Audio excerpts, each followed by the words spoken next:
নমস্কার বন্ধুরা, আজ আবার চলে এসেছি একটা নতুন রেসিপি নিয়ে। আজকাল কম বেশি আমরা সবাই স্বাস্থ্য সচেতন। আমার এই আজকের রেসিপি ওজন কমাতে সাহায্য করবে। তো চলুন রেসিপিটা দেখে নেওয়া যাক। নিয়ে নিলাম 1 কাপ ডালিয়া। এবার 2 থেকে 3 বার জল দিয়ে ভালো করে ধুয়ে নিচ্ছি। এখানে একটা কথা বলে রাখি, ডালিয়া কিন্তু গম থেকে তৈরি হয়।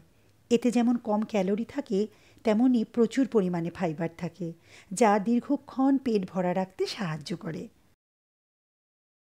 এবার একটা ছাঁকনির সাহায্যে আমি জল ঝরিয়ে নিচ্ছি। মিনিট 5-7 আমি এভাবে রেখে দেব। এতে জলটা সম্পূর্ণরূপে বেরিয়ে যাবে এবং ডালিয়া বেশ ড্রাই হয়ে যাবে। ঠিক দেখুন এই রকম। একটা প্যান গরম করে তাতে দিয়ে দিচ্ছি 1 চামচ ঘি। ঘিয়ের বদলে আপনারা রিফাইন্ড অয়েলও ব্যবহার করতে পারেন।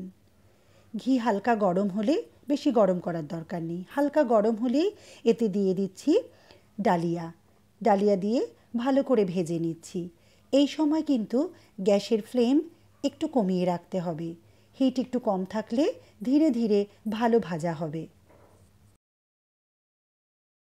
ডালিয়া ভাজার সময় দিয়ে দিচ্ছি 1 চামচ লবণ। ভাজা হয়ে গেলে একটা ডিশে আমি তুলে রাখছি।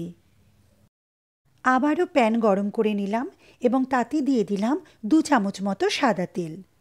এবার এতে ফোড়ন দিচ্ছি গোটা গরম মশলা, তেজপাতা এবং গোলমরিচ।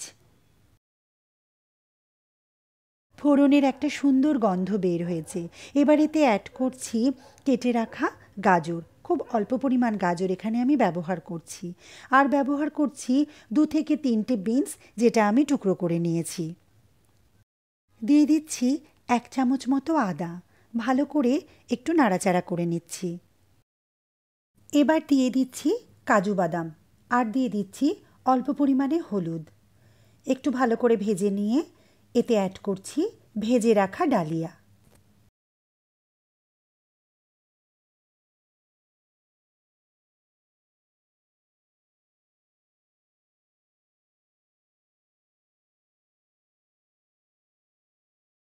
দিয়ে দিচ্ছি স্বাদমতো লবণ এবং কিশমিশ।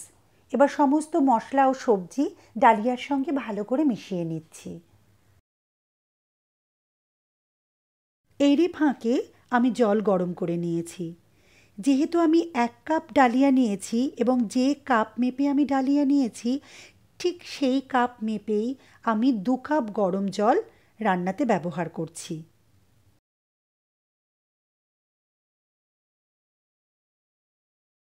এবার আমি ঢেকে দিচ্ছি আর ঢাকনার গায়ে যে ছিদ্রটি রয়েছে সেটা আমি আটকে দিচ্ছি।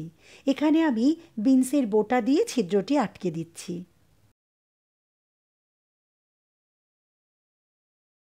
লো ফ্লেমে 7 থেকে 8 মিনিট কুক করলেই কিন্তু ডালিয়া সিদ্ধ হয়ে যাবে।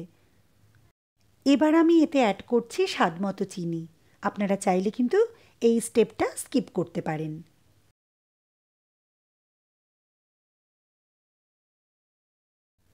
দিয়ে দিচ্ছি খুব সামান্য গরম মশলা।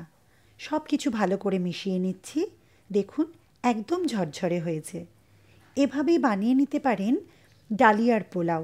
খুব সহজেই এটি বানিয়ে নেওয়া যায়। অনেক সময় গোবিন্দভোগ চাল দিয়ে করলে ভাতটা একটু গলে যাওয়ার সম্ভাবনা থাকে। ডালিয়াতে কিন্তু সেই সম্ভাবনা একেবারেই নেই। যে কেউ খুব সহজেই এই ডালিয়ার পোলাও বানিয়ে নিতে পারবেন এবং খেতে ভীষণই ভালো হয়। খুব অল্প তেলে বা ঘিয়ে এটি রান্না করা যায়। তো ভিডিওটি যদি ভালো লাগে চ্যানেলটি সাবস্ক্রাইব করার অনুরোধ রইল। নমস্কার।